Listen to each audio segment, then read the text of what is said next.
Vietnam, you used to go on these long marches through the jungle where the American casualty rate was through the roof.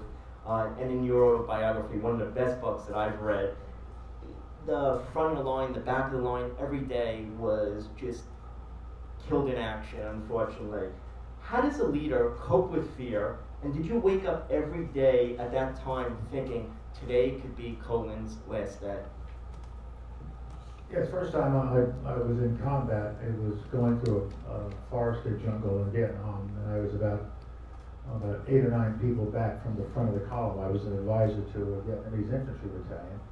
We were going down a little valley, and suddenly I heard fire break out. And everybody ran for cover and started to return fire, not knowing what we were shooting at. It only lasted maybe 40 seconds or so. And when it was over, there was shouting and confusion, and the lead Vietnamese soldier had been killed. And so it was the first time I'd seen somebody killed in combat, and we wrapped his body in a poncho, and we had to carry it around for a couple of days until we could get it out by helicopter. But when I went to lay down that night under a tree with a blanket over me, it dawned on me, another couple of feet, that could have been me. And my God, the same thing's going to happen tomorrow morning, and the morning after, and the morning after, and the morning after. And that's what you're facing, and this is what you have chosen to do. And so you steel yourself for it. Fear is with you, but you have to learn to overcome fear. And as professional soldiers, you know this is part of your being.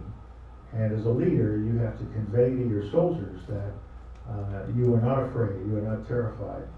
And if you do have any of those emotions, you will control them, or else you cannot lead the troops. Now that is a combat situation, but I had the same question addressed to me in a slightly different context at a high school in Japan. I was speaking to this upscale private high school audience, and after I gave my remarks, the smart kids, the honor roll kids, were all lined up on the right side with their questions all written out on cards and approved by their teachers. So I put up with a couple of those, and then I went to the audience. Does anybody out there have a question? And a young lady way in the back of the auditorium, and way in the corner, as far away from the front as can be, just where I used to sit all the time. And she got up and she said, "General, are you ever afraid? Are you ever afraid of failing?" She said, "I'm afraid every day. I'm afraid to fail." I said, "Honey, I'm afraid every day about something, and I fail at something every day. The question isn't, are you going to fail or not? You're going to fail. The failure is part of life. You can't go through life without having failures. And if you don't have failures, you'll never gain the experience that teaches you how to deal with failures." And so what I've tried to do, and I've talked to her about that day, and I've talked to many students since, when something goes wrong, think it through. What did you do wrong? Whose fault was it? Might be somebody else, but don't point fingers. What did you do wrong? What did you miss in the situation? And once you figure that out, analyze it, correct yourself, and take the failure, roll it up into a ball, and throw it over your shoulder. Don't think about it anymore. You can't change anything. So just throw it away, move on. But I've seen so many people in the course of my career who will not turn a failure loose. They want to tell you about it every time you see them. They want to agonize over it. And give me a break. I've heard this miserable story. Are you going to spend the rest of your bloody life moaning about this? It's in the past. Or as I like to tell my audiences, look through the front windshield of life. Don't look at the rear view mirrors. You can't change anything that's back there. But I've seen so many people who literally become paralyzed because of some failure that took place many, many years ago. One story that I wanted to put in the book, but we couldn't find a place for, so I'll tell it to you. And my publisher also said it's about somebody who's too old. Most people don't know who you're talking about. And it was Rosalind Russell, the great actress. Looking around this room, most of you do know who Rosalind Russell was. And she was a fabulous actress, and she was just an absolute rising star, a great star in the late 30s, early 40s. Never had a problem in any movie that she made.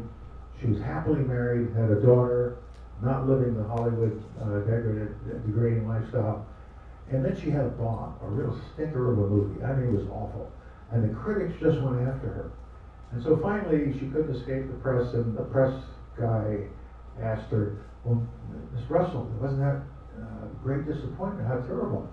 Do you think this means the end of your career? And how are you going to deal with this? And she looked at him, she smiled, she said, oh, no, no, no, no. Failure is part of life. If I had not failed, I would not have experienced all of life. So I'm glad I failed. Now I know what it's like, and I'll overcome. And then she became on a name, more famous than ever before. So I spend a lot of time on this subject with young people.